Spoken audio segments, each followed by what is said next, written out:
Hello everyone and welcome to Festival of Women Now 2020, a 3-week festival, interdisciplinary festival that celebrates and amplifies the work of women creatives, change makers and thought leaders.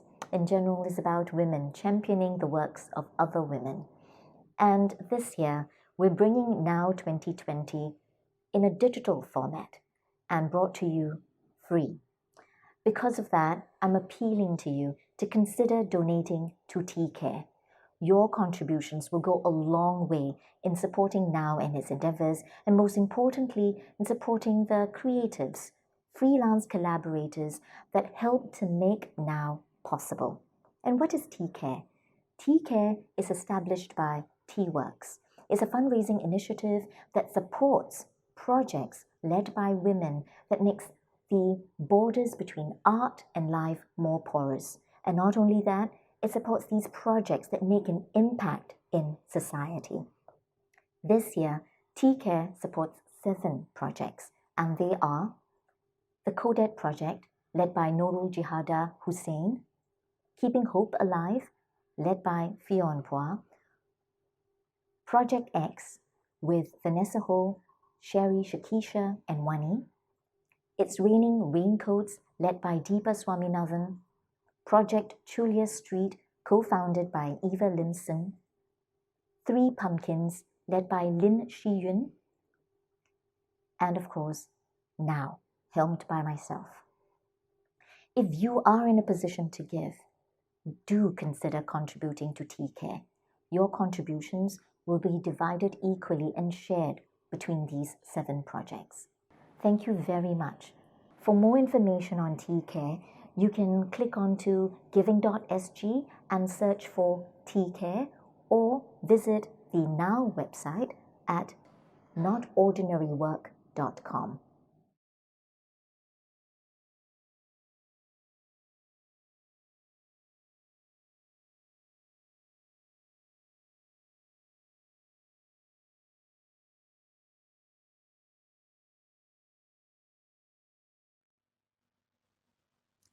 Hello, everyone. Welcome to our little chat and conversation with me, Inch Chua, and we have Lim Ting Li as well.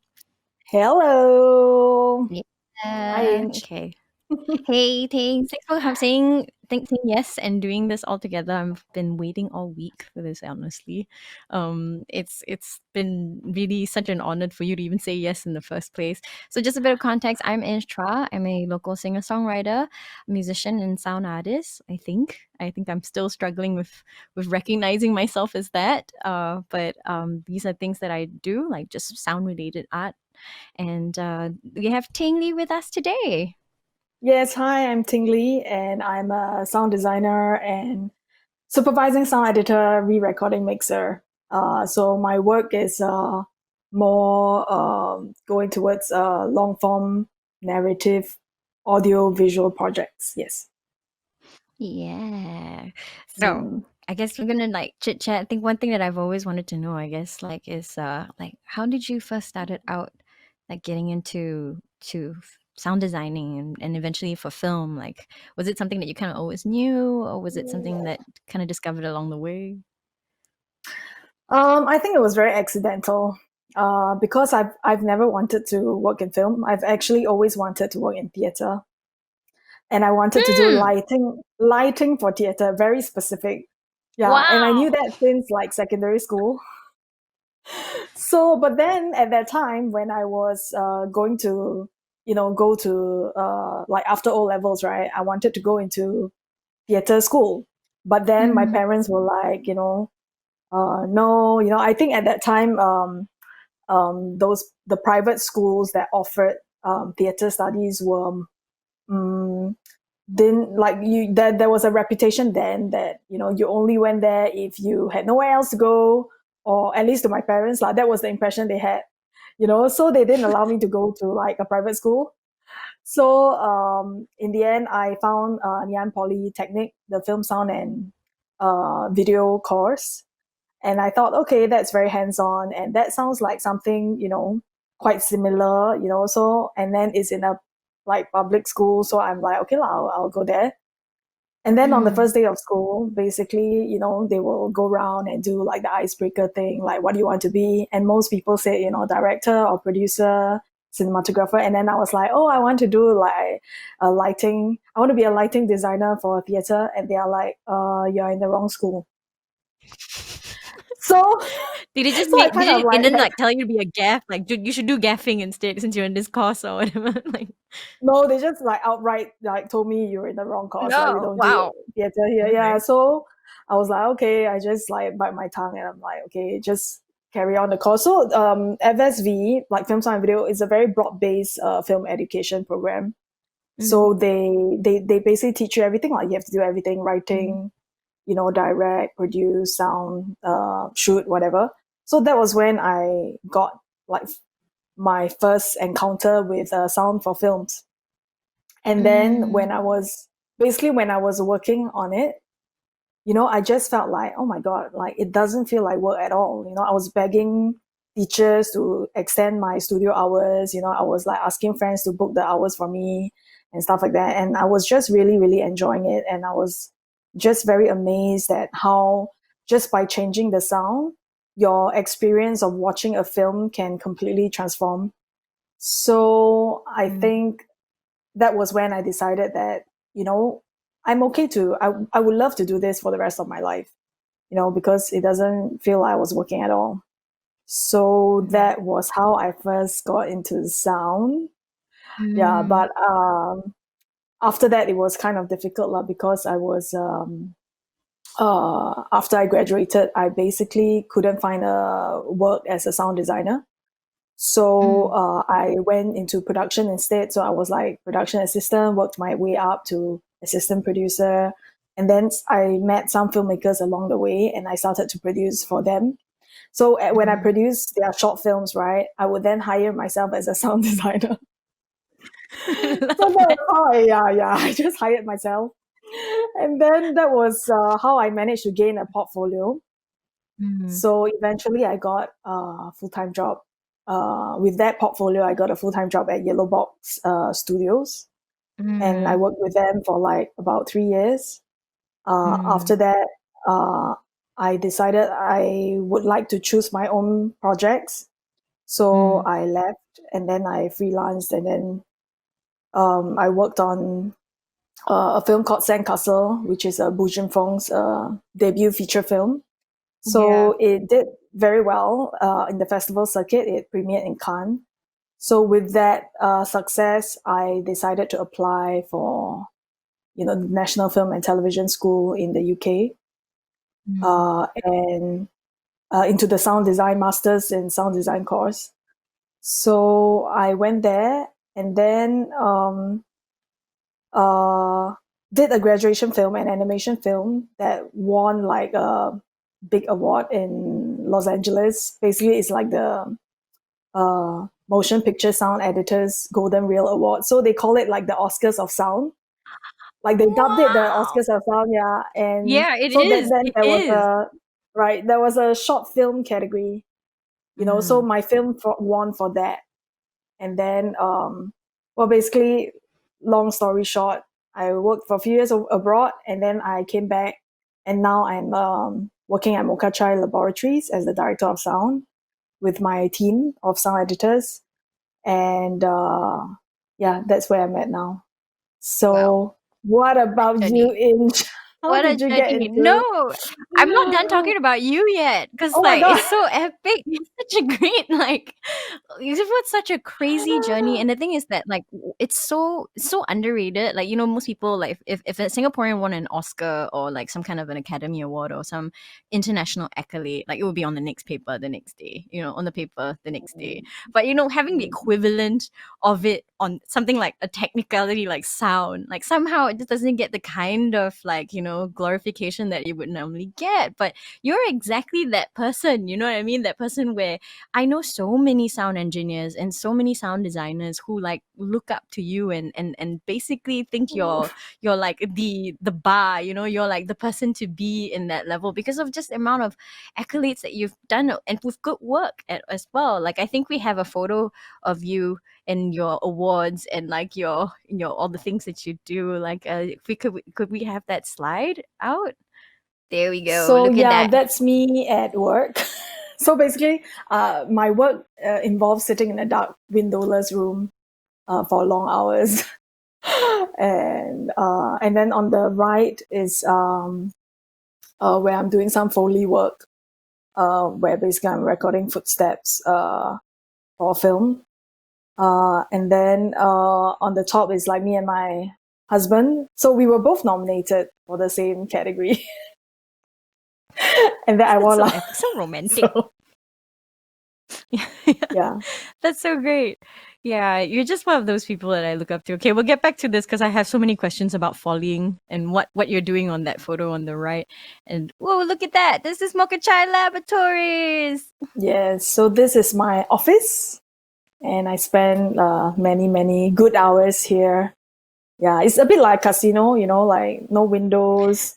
You don't know the time of day. You're just inside, and yeah, could go on forever. Yeah. Forever just working in this room Yes. without any sense of time. And I mean, you basically do for film, so it's so important to have almost like the similar or even better space to be able to mix that. So I guess a lot of people don't realize that, right? They assume like, we're people from behind the scenes might be mixing with like one computer, but in this case, you need like an entire simulation of a cinema in order to work.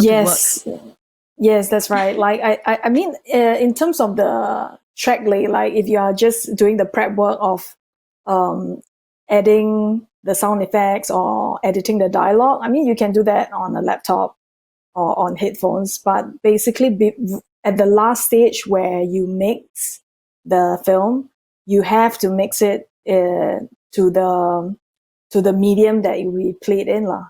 So so most of my work are actually films and long form projects. So we will need to mix in a like properly calibrated space like this, just to make sure that what the audience here in the cinema is exact.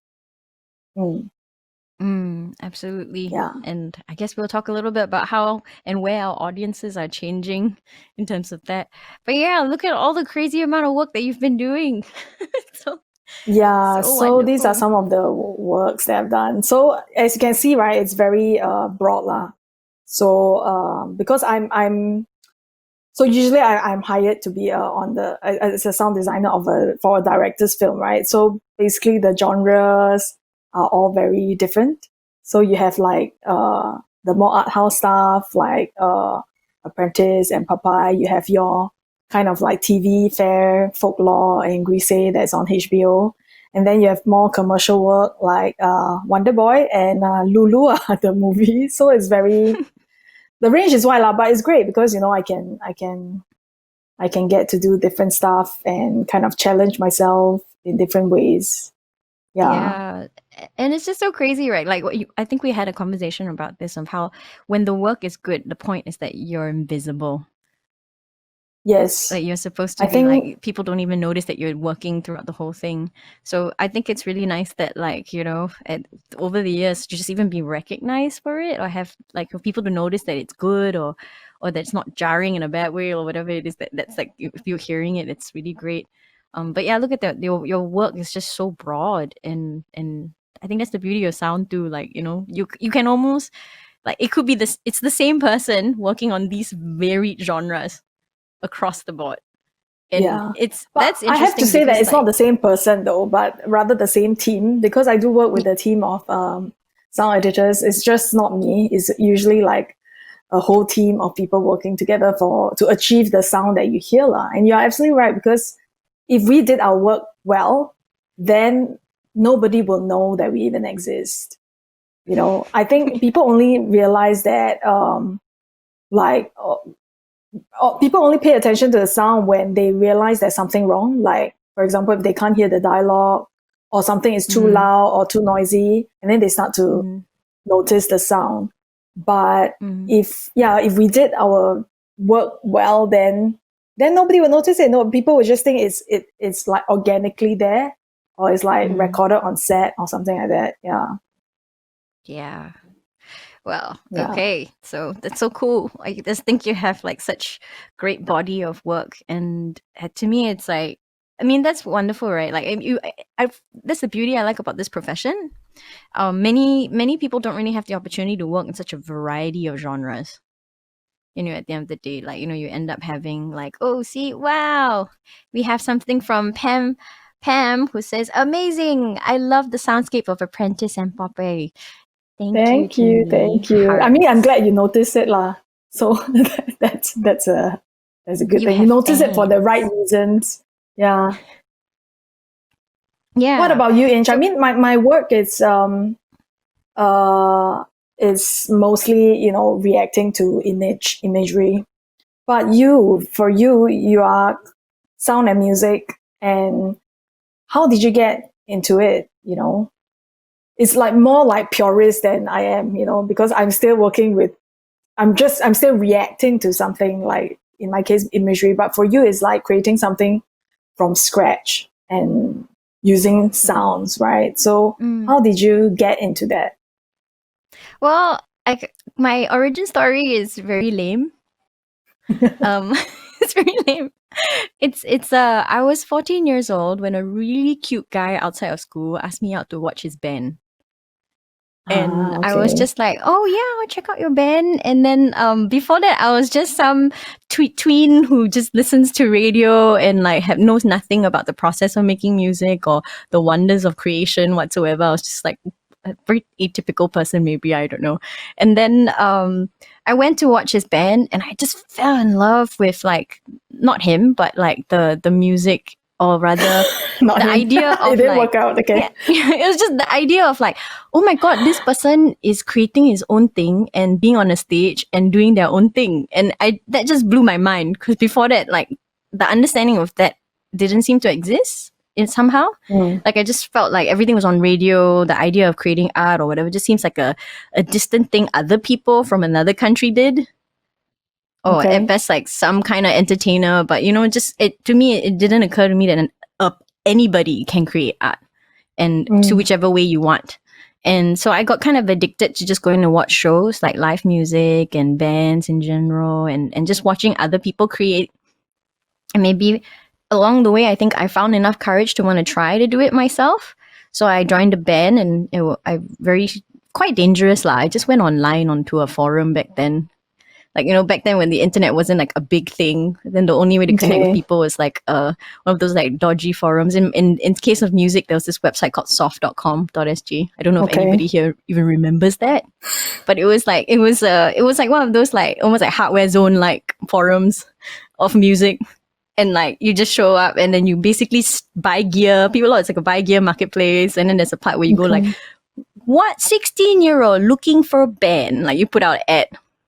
And then I just joined a band of a bunch of random people I met on the internet.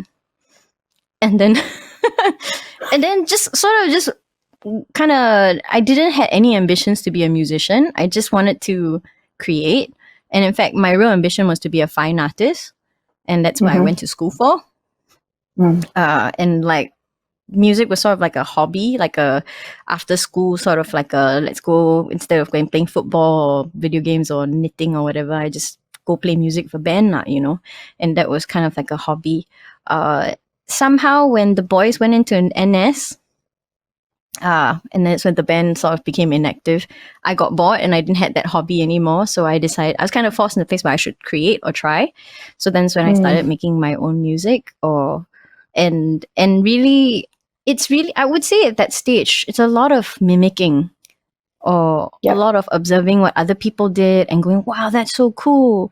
And you just kind of mindlessly copied it. For me, it was that way. And it's only through like imitating other people that I realized like what I didn't like about it or what I wanted. So it was through learning from other people, then I got to know what I wanted to know about myself, informed me about that. And then that's when I created my first solo EP in my bedroom. And then by the time I somehow, some strange reason, I don't know why or what happened, I put out my solo record on the internet in 2009. And it got picked up by, I think, 800 over music blogs in the world. I don't know why. Whoa. And it ended up on the top. There's this site called Hype Machine where they basically aggregate a bunch of music blogs, and it became like a top thing on that on that. And somehow my server crashed, and then I couldn't like put out and then after that, like that record that I made in my bedroom essentially started. Next day I got calls from record labels from the States, and then I moved to the States after that. Immediately after I graduated, it was just like the most viable thing to go overseas and do music overseas, and that kind of carried me as a singer. So it's really by accident, if I want to say, and I don't want to make it sound like as if I didn't care about it, because I did a lot. It's just that I felt like throughout the entire time of my infancy as an artist, I was really just copying what I thought was cool and trying to integrate it. I was still trying very desperately to find my own voice. And it was only after when I came back from the States that I decided to do an album where I like what you say, like I realized that the entire time I wasn't conjuring out of nothing, like what you're saying that like you assumed I was doing, because I wasn't, like I felt like I was just imitating. And it was only when I got back and I went to Pulau Ubin, I just decided to go for a residency in Pulau Ubin. So I lived in Pulau Ubin for 4 months without electricity or running water in a kampung house. It's one of those like artist things you do. You just suddenly decide to do, I guess. And I realized that I needed to respond to something. So this is the house that I stayed in. As you can see, every day I don't have electricity. So if I do need electricity by some form or reason, like if I need, it would be that generator behind me. So it's run by diesel, which I would rarely turn on, because when you do, it's all you hear and smell. Very noisy. Yeah. It's very noisy. So I would never use it. But like you will, I do have solar power, which kind of just charges some lights and a small little fan, and that's about it. It can charge your phone, but literally just to charge 2%, it would take 5 hours. So like, don't bother. So like, and so it was just like, I realized that like I needed something to respond to, or in order to create art, I needed something. And being in that quiet, or just being away from the city and being able to sort of immerse myself in nature really allowed me to sort of reconfigure or re-understand, have a complete different understanding on music and sound. There was so much musicality just there when you take out a lot of things. So in many ways, this was life-changing for me. Like, this was the time probably, and this was like 8 years in of being a solo musician. I then realized that I really wanted to actually keep doing this. Like for the rest of the previous 8 years, it was kind of like, I kind of just went with the flow in a very strange way. So this was when I started really realizing that it's not just music that I was interested in. It was sound and learning how to incorporate that. So I'm going to share with you guys some music from this record that I eventually created. It's a song called Breakbone. It was, I lived next to a cemetery in Pulau Ubin.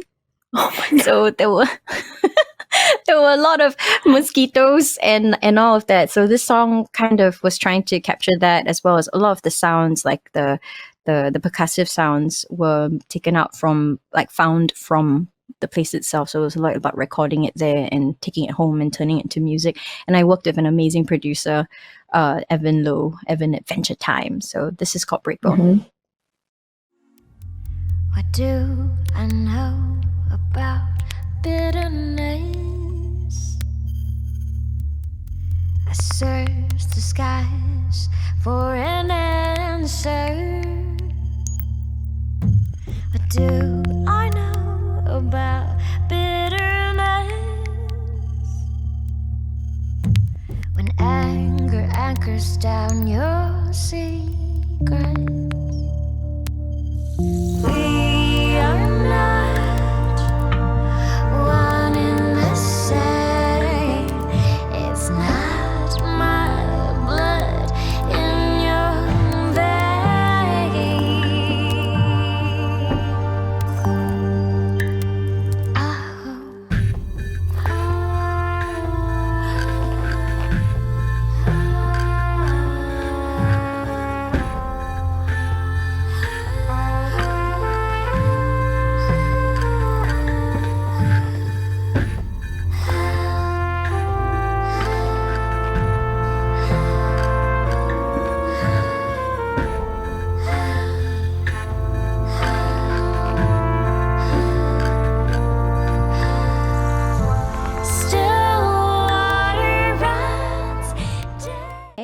Amazing. Oh, thanks. So So this like was a what lot you of created during the residency. Yeah, it was a full EP called Letters to Ubin. Evan and I both have like TED Talks where we talk about this project as well, so people can go and check on that process specifically about that. But yeah, I think this was the record that really sort of introduced me into the magical world of sound beyond music, or just the very rigid understanding of music. And I realized this was the thing that I was more passionate about than just making music, you know. Mm. And I didn't want to just be like, oh, a singer. Yeah, I think to be honest, I mean this is something I wanted to ask as well, because much of the work I do is like really just, I mean, all the work that I've done is really behind the scenes. I stay behind the scenes. But for you, you are a singer, you're a songwriter, you're a producer, you are a playwright. I mean, you are so many things, right? So, but basically you play that two roles where you are on screen and also off screen. So I was just wondering, like, what I mean, how do you reconcile these two roles? And are there any conflicts? Like, are you exactly the same when you're on screen and off screen? Or are you like, I mean, are there conflicts when you're actually, creating your work? Like, do you imagine Mm, how, like, do you change it? Like, does the producer in you change certain things so that the mm, performer in you can do it better as a performer, or vice versa? Like, do you have conflicts like that? mm. Yeah, definitely. Yeah, I actually like the conflict though. I find in Mm, general, like even outside of myself, let's just say if it wasn't me, if I had a variety of other people working with, like, I do think some level of that healthy tension is kind of necessary in creating good work sometimes, and yeah. I kind of like it only because like I know people are at that point where they care about the work. Like if someone just Mm, kind of is just punching in the hours to do, like, the experience would be probably okay, but it's just you don't get that tension, and the work actually kind of sometimes doesn't benefit as well, in my opinion. So whereas for me, mm, when I apply that in terms of myself, when wearing all those, if I were to wear those different roles, like, for example, like another work that I'm doing, like No Man's Land, we'll talk about that a little bit later, but like it's like I wrote the script, I'm performing it as well, and there's a lot of a variety of things there that I would end up going like, oh, this would be so great for this, but it's not possible on this other aspect, and I right. argue with myself, and then or you sometimes get a bit carried away. So ideally, at some point, I would like to delegate that away, only because then it's easier to fight with someone else than fight with yourself, because you Mm. just it's Yeah. you get way less objective when it comes to yourself at some point, and I think like it to me that's the Right. Yeah. dangerous part, but I do enjoy the tussle though. And I struggle with that, being able to do that on my, like, on my own, being objective. Like, for example, even for the second record that I did called Bumfuzzle, um I I produced it and wrote it, and all of that. And I produced the record itself. So I didn't have a producer. But I didn't have Evan then. I co-produced it with another collaborator, but still mainly quite well produced by me. And I just realized that I got carried away by being a producer and not a songwriter. So whatever that Right. I wrote, I kind of threw it out the window, and it went to production, and I'm like, oh, this would be a cool trick to do. And like, you just kind of go crazy on that area. And then I Yeah. kind of realized after Yeah. hearing the product, I was like, I definitely lost a lot of the songwriting element, or the reason and the why, and it became about the technicality. I don't know. It was just it just kind of focused itself in another situation. So Yeah. if I think not everybody can be that objective with themselves, and stop them where they need to stop. And I which leads me to one question that I have for you. Like, Mm, when it comes to, like, eventually that is something that I think applies, which is like when you have a moment, right? When, may it be a film or a project, or when you kind of get this moment that you want to emphasize on, and you're milking it. Because our job sometimes as an artist, like, you're going to, maybe you could be an actor, you could be a singer, whatever it is, you have this very mm, grandiose job. You're going to milk it. mm, When is too much? When is it too much mm. for you? Or how do you stop yourself from being too much? Or is there even the thing is too much? Okay, usually when I start the project, because there are different uh, stages of the entire film sound process, right? So we call it audio post production. So usually you will have like you start with your dialogue edit, you have your sound edit. So basically, you start to prepare the ingredients, to of the film, right? Of the soundscape. So you prepare the dialogue, you prepare the sound effects. If there's an explosion, you put it there. If there's a gunshot or whatever, footsteps, cup being put down, doors opening, you start to prepare those ingredients. And then at the final stage is where you mix it. So you can equate that to like cooking the ingredients. So first you prepare the ingredients, then you cook them in the mixing stage, right? So in the mix stage is so in the first stage where we do the ingredients preparing, for me it's always like more is more. Like I'll just More is give more. me more is more, yeah. Less is more, but more is More more, is right? more. More is more.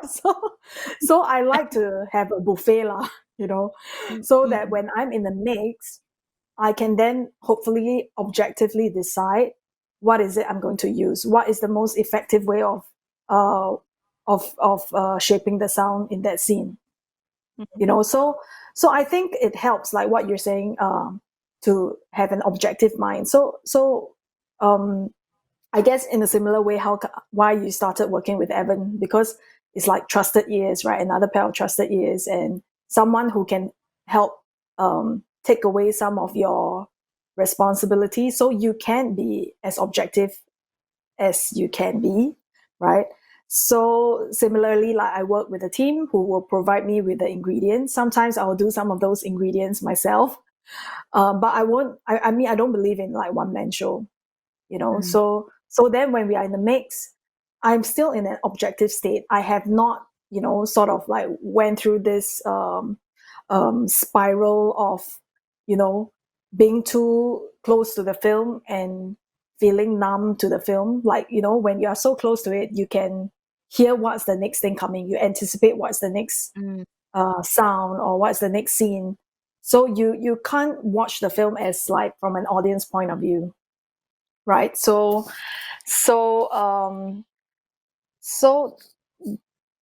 I guess, and also I guess it helps because my memory is very poor. So I can usually I have a switch in me where I can just switch off and watch the film like I've never seen it before. It took me like 2 pregnancies to get this memory loss lah. Okay, so so so I can just switch off and then kind of watch the film, and like and it's crazy because I mean because I can work on horror films, right? And I put the sound effect there, but I still scare myself when I watch it again. So to That's a me good that helps sign. because then I will know whether or not that was effective. So I Yeah. don't know if I I don't know if I think that keeps me in check lah, whether or not it's being over milked. Just this click, Yeah. this turn off button where you can just don't care, like just ignore the faders, ignore the levels, ignore the meters, ignore all the equalization, just forget everything that you've done. Go out, take a short break, come back and watch the film afresh, like fresh ears, fresh eyes, and then you see if Yeah. it worked for you as an audience. And then if you feel that was too much, then it's probably too much. Yeah, no, it's true. Yeah. It's so like Yeah. that disconnecting is so important for like ears Yes. and yeah, Yes. ears or just sensing anything. And I think so like I guess when you kind of like focus way too close on it, it's very hard to Mm, know how much you're really doing. That's actually a really good thing. Yeah. So yeah. we have a question here from Nolina. She says, "Do you have clips of Apprentice to share to let us hear the sound or work you do on a film, Ting Li? Or have you shared it yet?" No, we haven't shared it yet. So I Yeah. mean, So now we now can. Yeah. love to talk about this work. So let's just play the clip first, and then let's talk about it. This is The Apprentice.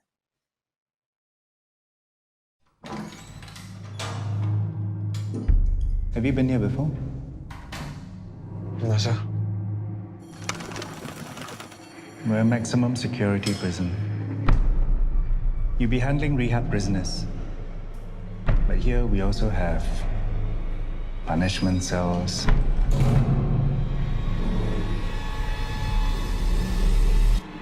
and death row cells.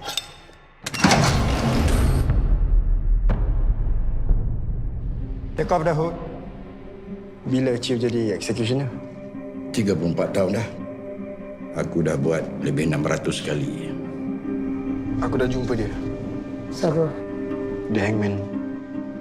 Orang yang gantung bapak tu.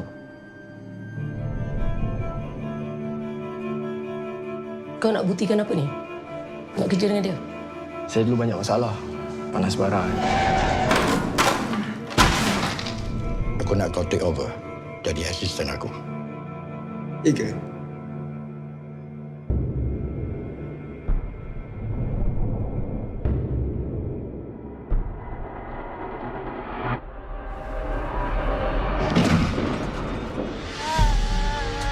Memang dah melampau lah, Aiman.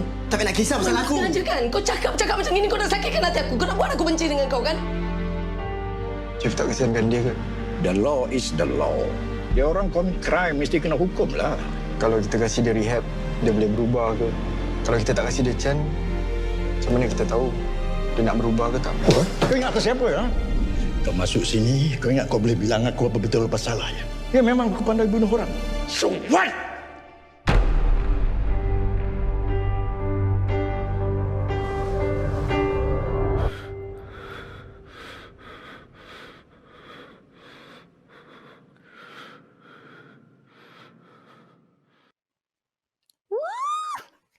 Get the chills every time I watch that.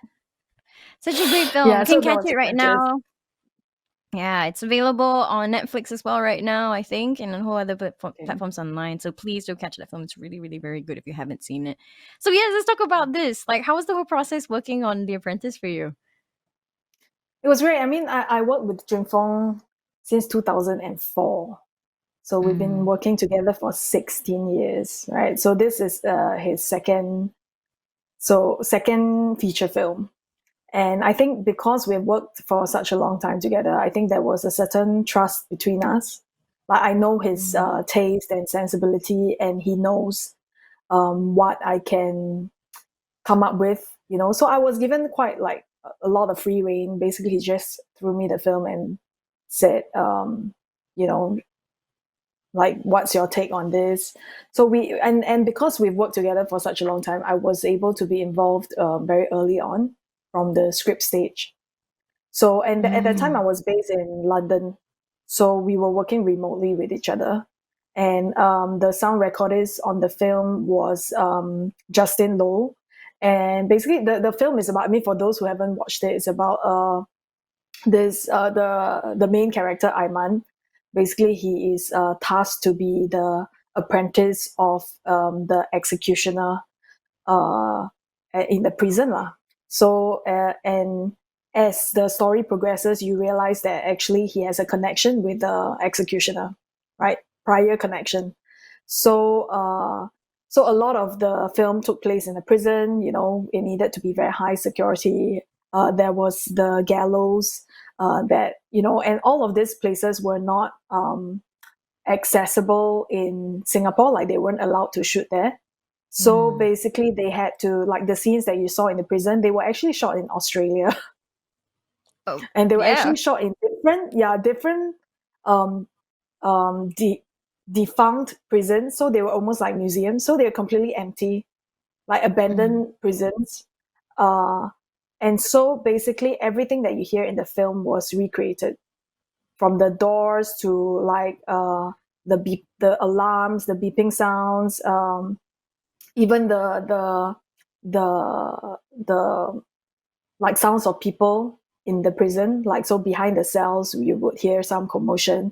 All of those things were recreated in post.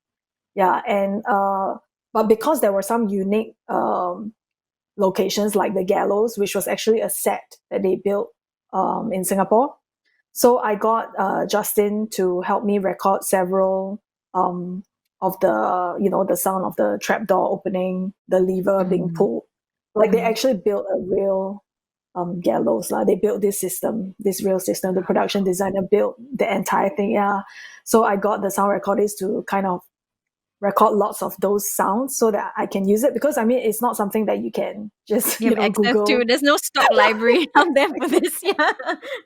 Like, wow. Exactly. So I got Justin to do lots of like all this sound effects recording and wild tracks, so we can avoid re-recording the talents, and it was a great I'm proud of this work lah. Yeah, because as I said earlier, people were talking about the sound as part of the storytelling, Yeah. and yeah, that was really good for me to hear lah. Yeah. Yeah. I mean, sound plays such a big psychological element to an experience, I think. And like, just even that last scene, for example, that last scene on the trailer, like just him putting the bag and you feeling that claustrophobia through that bag, and that sound is pretty much doing that. You could shoot the same frame and not have that, and you wouldn't even get that anxiety that you feel with that sound. And like Exactly. I think for that film particularly, I have a question, which is there's this thing when you do like sound design, which is I'm just explaining this a bit to other people who don't know. There's a room tone. Am I getting this wrong? There's a thing called the room tone. Room tone. Yeah. Yeah. So like, how did you create the room tone for? I mean, maybe we should explain room tone first, and then like what that is to people who don't know what it is. I mean, the simplest way of explaining room tone is basically the air that you hear in the room. So for anybody sitting at home now, if you just keep quiet, don't listen to us, just stay silent in your room. What is that sound that you're hearing? Do you hear the air conditioning? Do you hear a fan going on?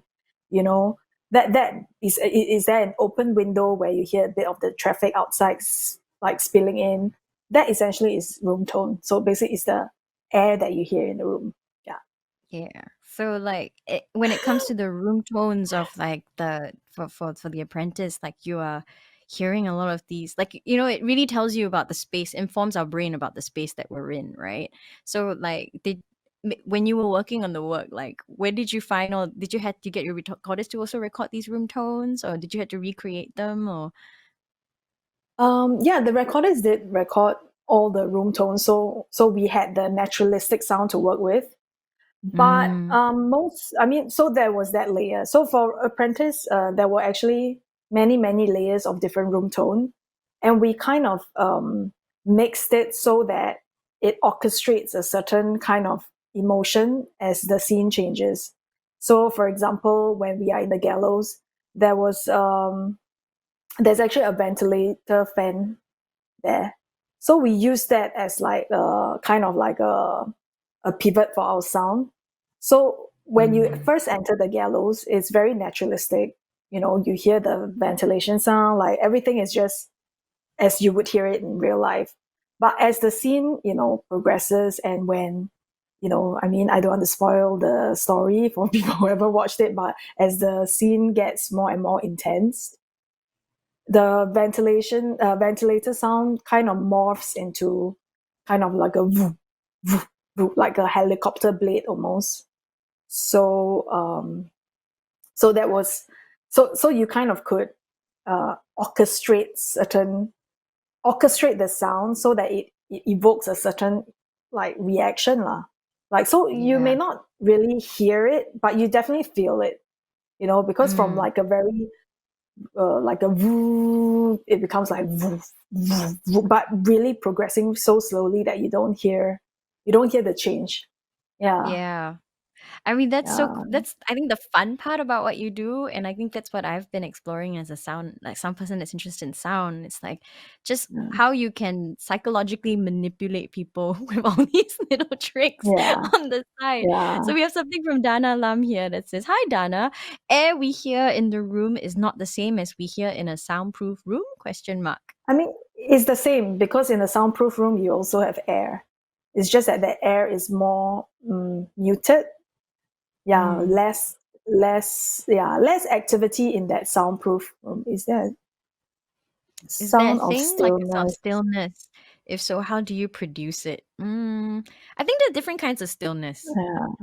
Yeah, Yeah, like I and I like would. for in the yeah, in the case of like The Apprentice, which is why I asked the question, was like because you have so many scenes where they're just shots of corridors and different qualities of rooms, like and Mm, like in eeriness of that emptiness or this sense of yeah. isolation, and like how did you produce all of that stillness, or even that quality of stillness is very different from stillness in nature, stillness in a Mm, variety of those things. So yeah. I yeah. mean, I think there's definitely a thing like a sound of stillness. Mm, I guess that just means that the air is has less movement in it. You know, it's not as airy. It's more like mm, dead. You know, and you can produce it in several different ways. You can record it in a place where it's absolutely still, for example, in a soundproof room, right? You can also use equalizer to kind of cut the high frequencies of the sound so that it becomes mm, more like claustrophobic. You know, so for mm, Apprentice, we use this kind of tricks to create movement when because in Apprentice there are lots of long shots. That's one of the unique things about the film. I mean, they had a shot that went on for I think 7 minutes or something. So that's long. basically, every time he moved, yeah, into another room, then we would kind of change the room tone. Yeah, we would change it so that it feels like he's entering another space. Like A the different so there's space. movement, lah. There's movement. Yeah, yeah, Mm. Yeah, I get like stillness is I think one of the a very nuanced thing to capture.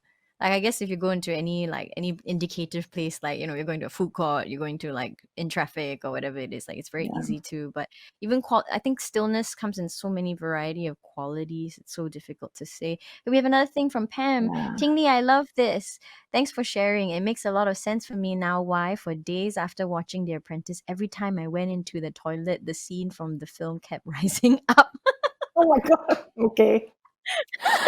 Thank you. Okay. Thank you.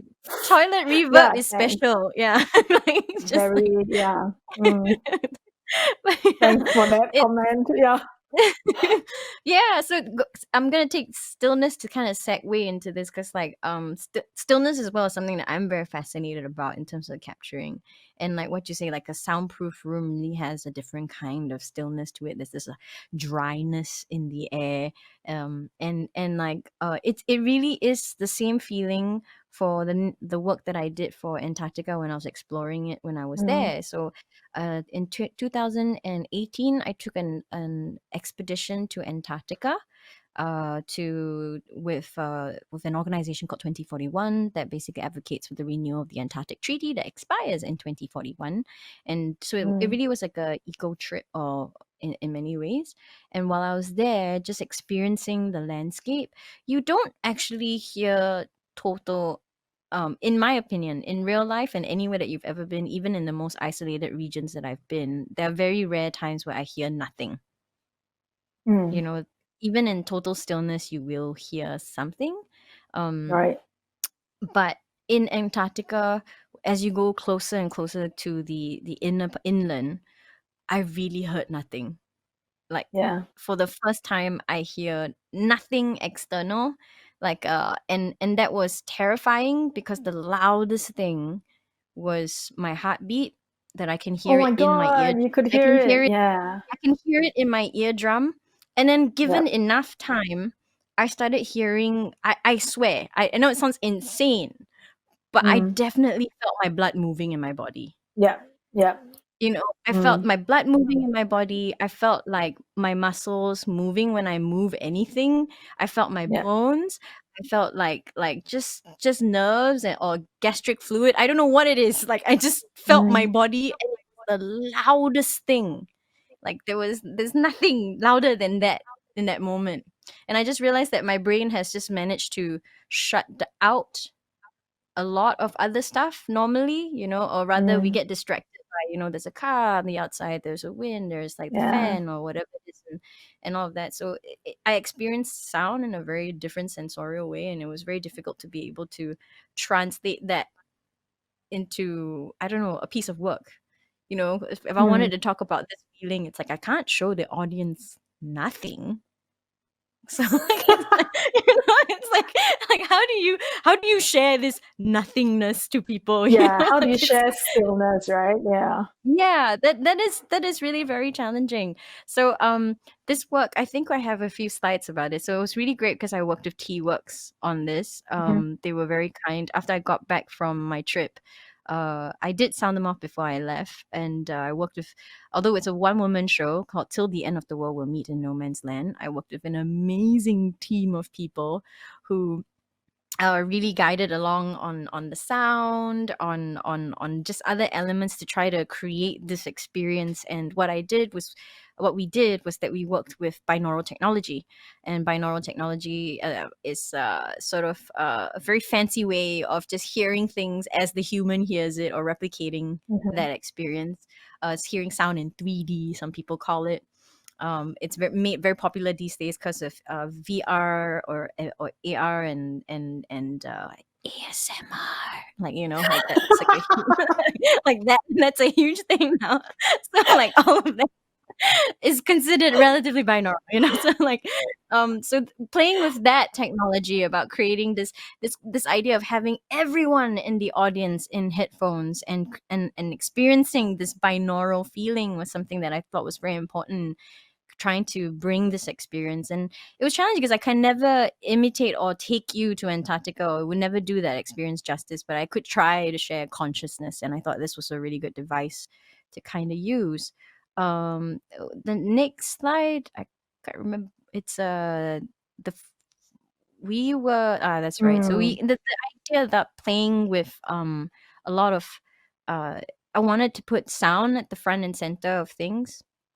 It's a bummer. I wish you got to catch this show. Like, it was Yeah, okay. So backstory, you staged it twice, right? You staged this show yeah, twice. So the first time I saw it, I read about it. I wasn't in Singapore. I was based in Portugal at that time, right? So and I was like, oh man, I really wanted to catch this. I mean, it sounds super interesting. I love like binaural technology. I mean, I just really wanted to catch it. So when I came back to Singapore, then you restage it, and I was like, yes, I'm going to go and catch this. And then because there were only a limited number of participants, right? Because everyone had to have their own headphones that you would provide. So I think it was like 50 or something was the no, it's like capacity. I think about 120 each show. Yeah, we did two 100, shows just because okay. yeah. Yeah, so you had to queue, right? Because it was free. You made it free. It was at the Art Yeah. Science Museum, right? And then I went, and then I caught your sound engineer sitting outside. So I went to chat with him because I was so interested in like, how did you guys do it, blah, blah, blah. And then basically when I went back to the queue, I was like the 125th or something. So I couldn't go in Oh anymore. no! So I missed the show. But now I get to chat with you about it. And then now you have to restage it the third time, or you have to make a virtual version. Yeah, So that, I don't know people what like to me can catch it again. Well, Yeah, but hopefully, I don't know. I do want to do something with it again, but we'll see. I mean, I was really lucky because during this whole time, GhettoWorks was supporting. They commissioned the first real iteration on it. We did a sort of like a beta test before I left. When I just got back from Antarctica, and then after that, we developed it for a year, and we had so much, when you work with something like binaural technology, or when it's so technically heavy, and for me, like, my experience with a lot of production is that sometimes the lead time for technical is very short. The runway is very short. Like, the rehearsals are, I mean, to me, I feel in general productions can be longer lah. Like, if we had the luxury of working on a whole production with as much more time, it would be like a joy. But like, we limitations, and I get that. But like, the technical, like, the creative aspect is very important, but the people that creatively materialize it, which is the technical aspect, and something like binaural technology, the first person I called when I had the idea was actually my technical director. And it was because it was like this is a crazy idea, we're going to do this, and I want to make sure that everybody has the correct runway to be able to do this right. So TheatreWorks was really kind. We had the space for a whole month to be able to sort of like get the tech, and pretty much a whole 2 weeks to dial in the sound and figure that out, which is really a luxury. You know, it wasn't just bump in 3 days and then let's go. It was like 2 weeks. So it was really, really such a gift to be able to explore this in the right way that we can, and get it that right lah, even that, like, I would say day one when we opened till the day we closed as well, we were still refining the show as we go along. Right. So yeah, and I think that's the thing, Yeah. like, sometimes we don't really get to know how the audio stuff really pans out until we have 200 bodies in the room and we push the Right. technology, like the Yeah. every part of the technical aspect is pushed to its bandwidth, and then we have to then get to understand how it works, fully. So Yeah. that was really very special to be able to do that.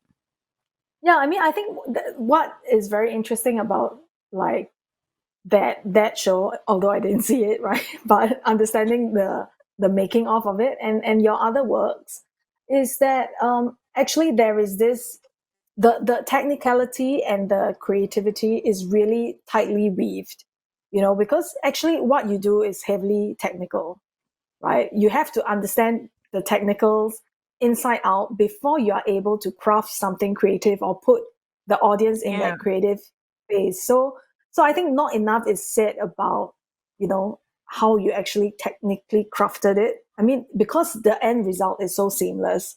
And actually what I really enjoy about your work is that you put or what I really admire and very impressed is that you use yourself as an artist to shine light on sound, right? So it's like the latest thing that you did with Tan Tock Seng, the recent thing you did with Tan Tock Seng Hospital, where you actually went around to record sounds in the hospital, and then you made it into a track, right? So everything, only your voice and the guitar was done in the studio, but everything else was actually recorded from the hospital itself.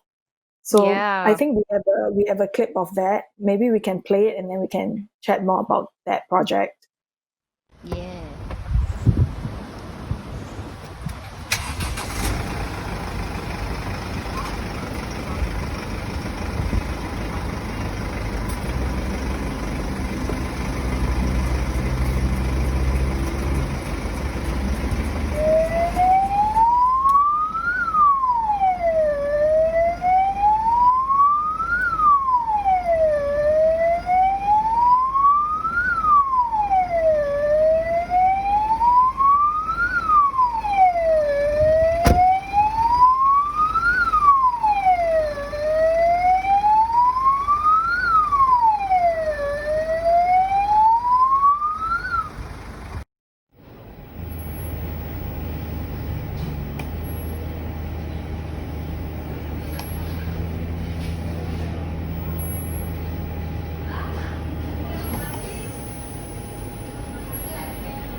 Amazing. So that microphone is the Yes. binaural microphone, right? You want to talk more about it?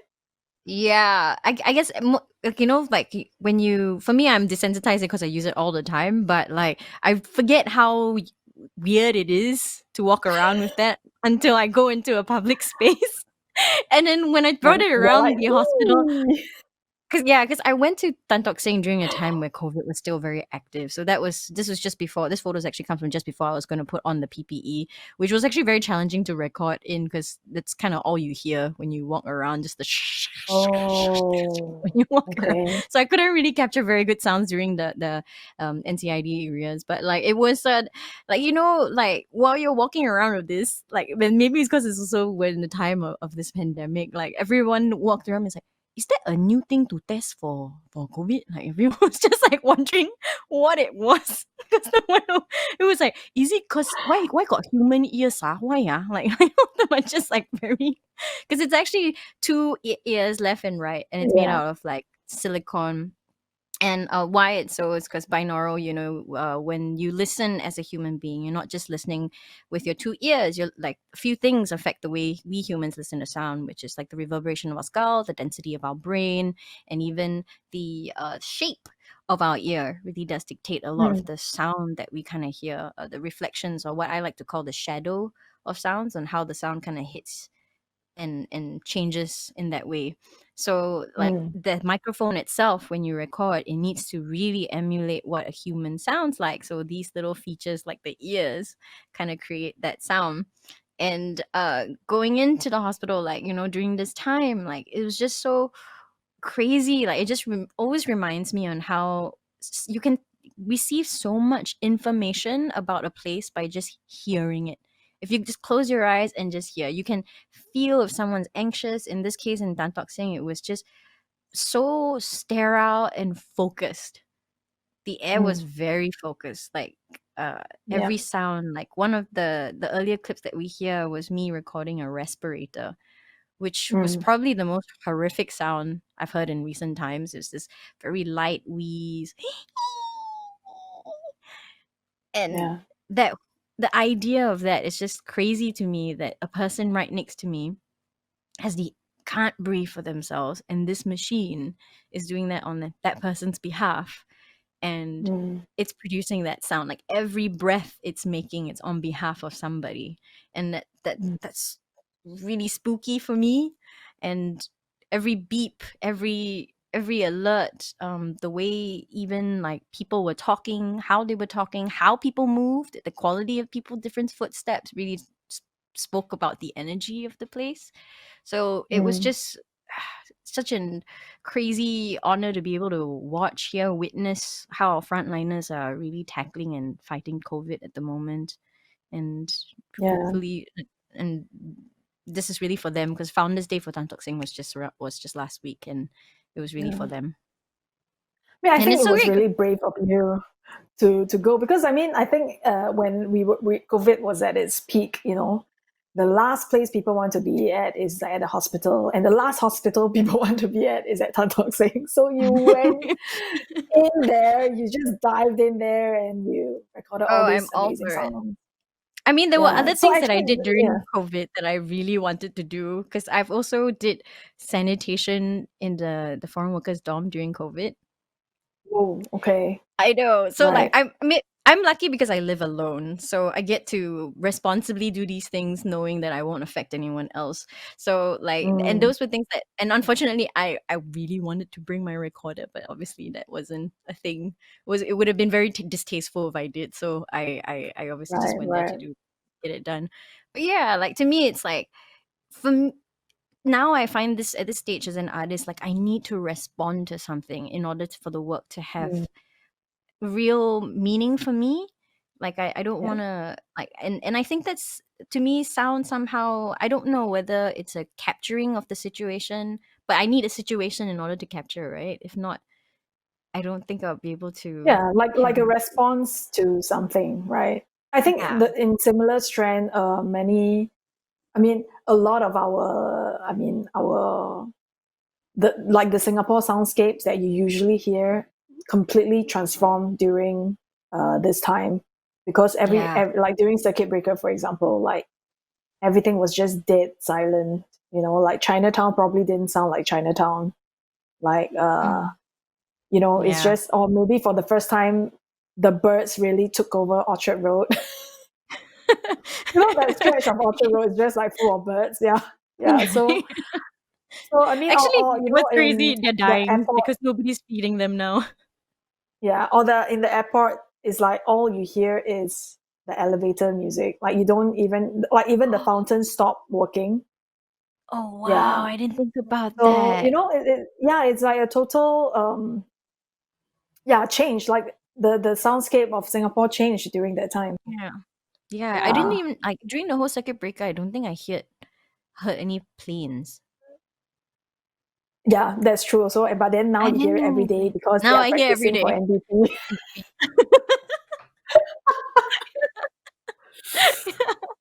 NDP. Yeah.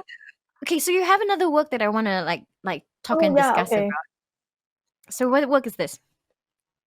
Okay, so this is animation called What Has to Be. So I think one of the common question about sound design, like sound in films, is that, are those sounds like pre-recorded, or did you do all of those in post? So usually for most like live action films, is a mixture of both. documentary less so, like more recorded stuff. But for animation, basically it's a blank canvas. Like you have to do everything from scratch. So I'm going to show you a clip from this animation called What Has to Be. It was a sickly baby, and it grew uglier and uglier every day. When I heard it trying to breathe, I wondered why it was born in the first place. Every time I looked into its eyes, I could see so much of pain and misery that I had to look away. Remember what the doctor said? He said, there is no medicine to cure this child. It was born ill. I wanted to put the child out of its misery. Many times I had my fingers curled round the tiny throat and thought that I had only to squeeze once and all would have been over in a moment. Only I had not the courage.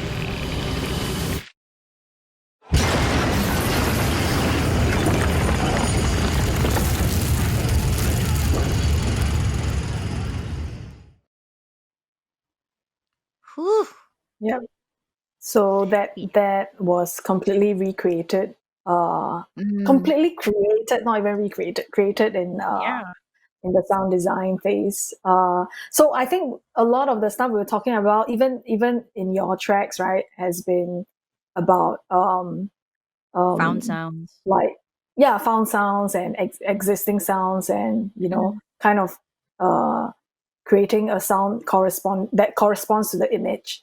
But for this particular animation, the sound actually runs in a separate thread. It's not just what you see. You don't just hear what you see, but you hear something, another layer that is not what the image is telling you. So I think that is that is an interesting aspect of sound, where you use it beyond its functional needs. So actually, this animation is directed by Gerald Chong, and you can actually watch it online. It's available online, and it is about a husband and a wife who has to deal with the a ill newborn lah, right? A newborn that was sick. Yeah, but actually, it's based on I can't remember if it was a short story or a poem, but basically the whole film, while it works as a story of a husband and wife dealing with the loss of their child, but there are also many different layers of like political statements and stuff like that the director wanted to just include lah, right? So even in the sound, we did something similar. So for example, that part where the house collapses on them, the sounds of it, although it sounds like house collapsing, right? But the sounds that we use are actually of the Little India riots that took place like a few years ago. Yeah, so even on the sound level, we tried to include this kind of subtext and different contexts and themes that the director wanted to wanted to say make a statement about lah. Yeah. I love that. My hair is standing. Like this, these things just get me so excited, because like you have no idea. Like, I don't think any other art form you can just slap that in there.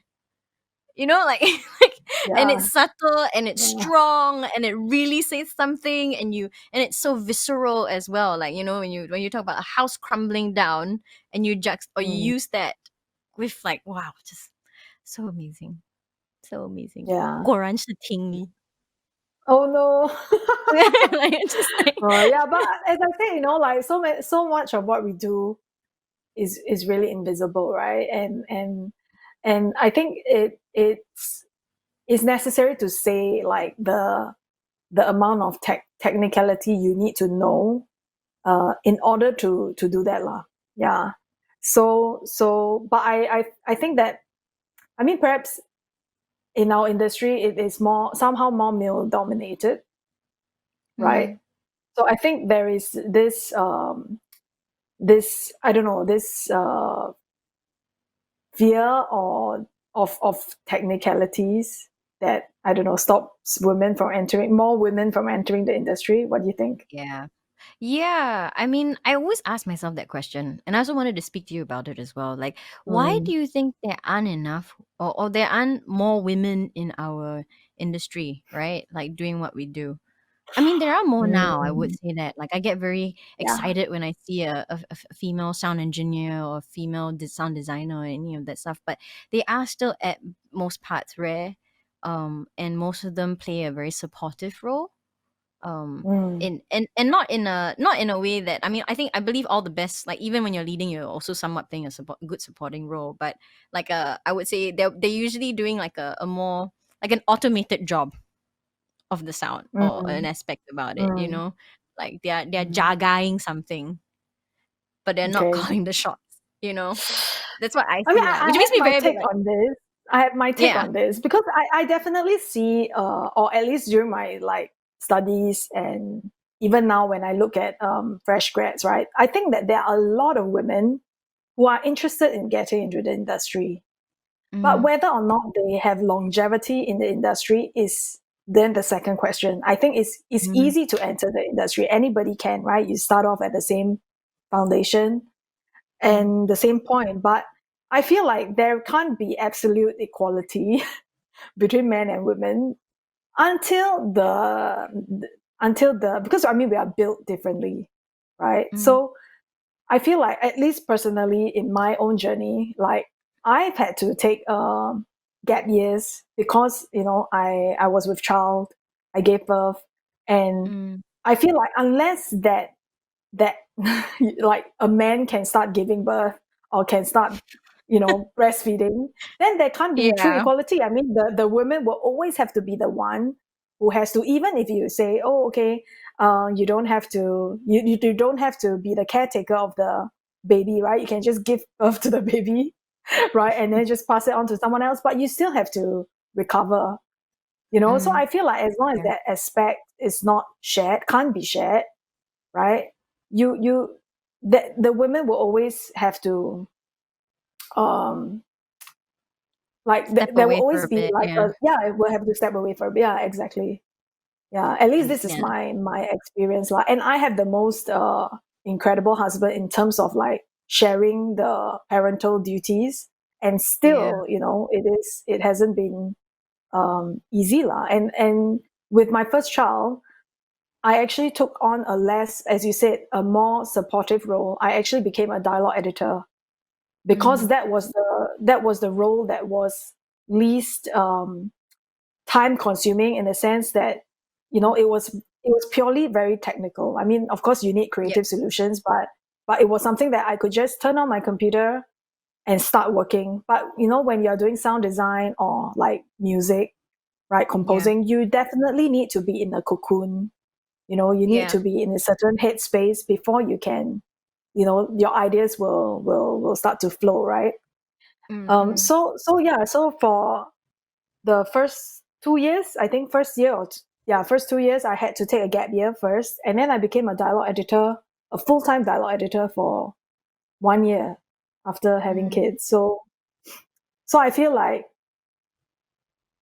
for the people who really want to go into the industry, you can. It's easy to get into the industry, and Singapore is an industry small enough that you can work with anyone that you wish if you are Mm. hardworking, I feel. But Yeah. whether you can have longevity, whether you can sustain that kind of career, I think that is the challenge, to be honest. And I've seen so Mm. many people just, um, like stop working after they have kids. It's just Yeah. not possible. Yeah. Yeah. I guess that's So, funny though. Like, I don't know what, for me, I think entering was probably a challenge for me. And I don't mm, know if it's got very little to do with off the bat. Like, I can still remember a lot of other things. Like, even in music, when I'm in the studio as an artist, I remember I was in a mastering studio in the States, and it's with this like big shot mastering guy, like really really big shot mastering guy, and I was there with my engineer. and I know enough. I don't think I'm an expert, but I know enough about mixing to know what I want and what I did.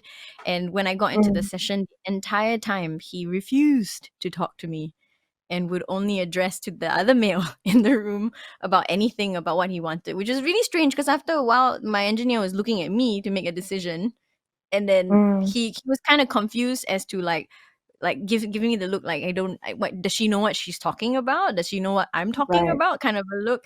So like it takes a little while, I think, for a long time. Maybe it's because I'm small and I look usually younger than I should be in the room as well, so I don't Yeah. really get taken very seriously in a lot of situations. And then when so then most of the time people also Do see you like, what's this small girl of a mic doing here? right? Do you think that happened to you because you were in the States, but would have happened to you less frequently here in Singapore, or do you think it's the same I in would say both it's still countries? relatively the same, or rather, it's a double-edged sword. I think Mm. even in Singapore, like if you the moment when I got on stage and just being a female, or just getting into a room full of engineers and I'm female, or whatever it is, you do get a little bit more notice than other people just because of you're just different Gender. from them. You're just Yeah. different. Yeah. And they would just be like waiting. I mean, and you have different responses. Like this whole, like, either it could be one where they feel they need to help you extra, or Okay. it could be like they have a lot higher expectations of you just because you're in the room, or it could be, I don't Right. know, it could So all there's a be lot very, of very, presumptions about you there's a lot of presumptions. just by being there. Okay. Yeah, and to Yeah. me it's just like, it's only after you sort of like been tested. It's strange because every other person doesn't need to go through this test.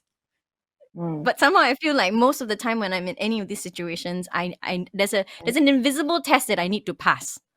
Mm. Mm. you know, Like you and need to then suddenly, prove why you are yeah, there, why you had a seat yeah, there, right? exactly.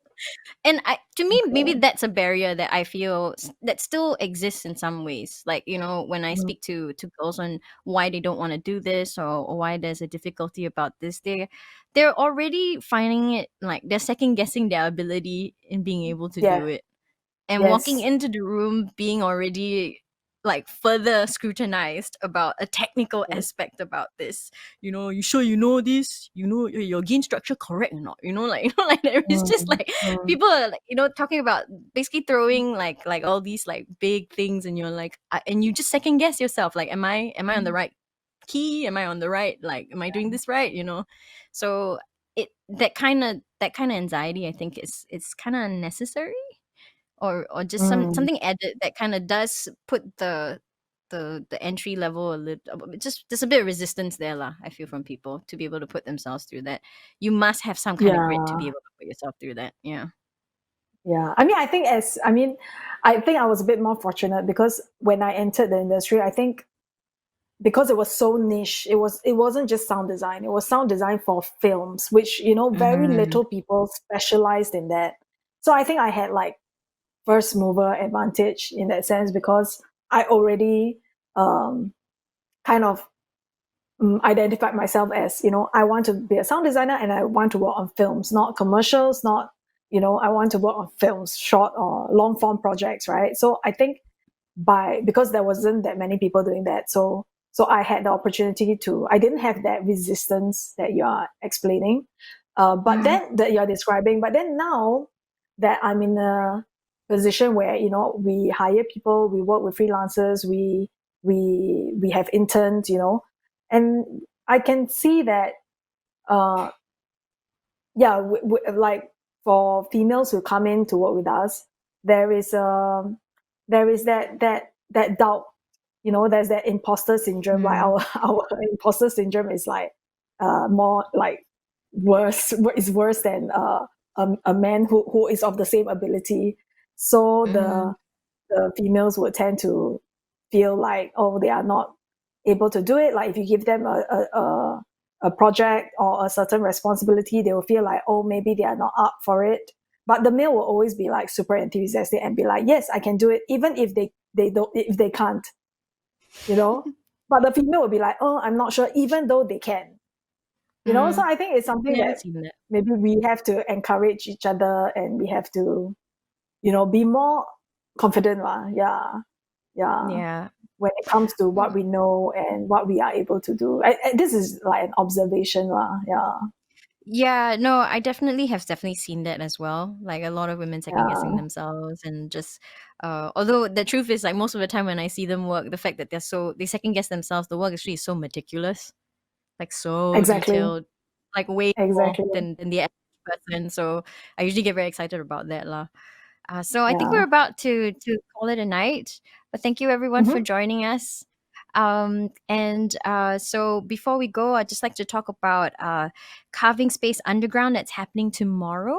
That's at 7:30 right here at the same place as well. It's a chat with female rock bands from the underground music scene, which is something that's very dear to my heart. I mean, the underground scene in general, and these women are like, amazingly like hardcore. So go check that out. That's at 7:30 tomorrow, right here. And thanks again, Ting Li, for joining me. Is there anything you would like to Thanks, plug Inch. or anything that's coming up? Oh, I would like to plug. So Inch has a latest album out. No, latest single out now. It's called Flags, and the Plug profits yourself, you plug go me. to. Yeah, I thought you first. Yeah. So her latest single is out. It's called Flags. Please go check it out. Yeah, it's really good. Yeah. Yeah, yeah. What about you? Anything going on with Oh you? no, because all the film festivals are cancelled. Ah. Okay. Oh, okay. We have Yeah. something from Rhonda Wong. Oh Ting wow. Li Lim, such a mega talent and a beautiful person all in one. I concur 1,000%. Thank you. Yeah.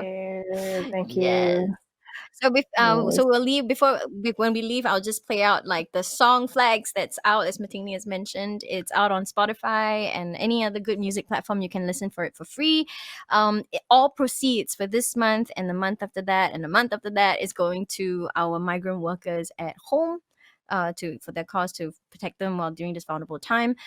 Please do, if you can as well, do check out T Care from T Works as well. They are supporting 7 different charities at this time, and these 7 whatever that you can manage, if you can, please do donate. It will go to these 7 great causes. So thank you guys so much, and this is Flags. Have a good night. Bye.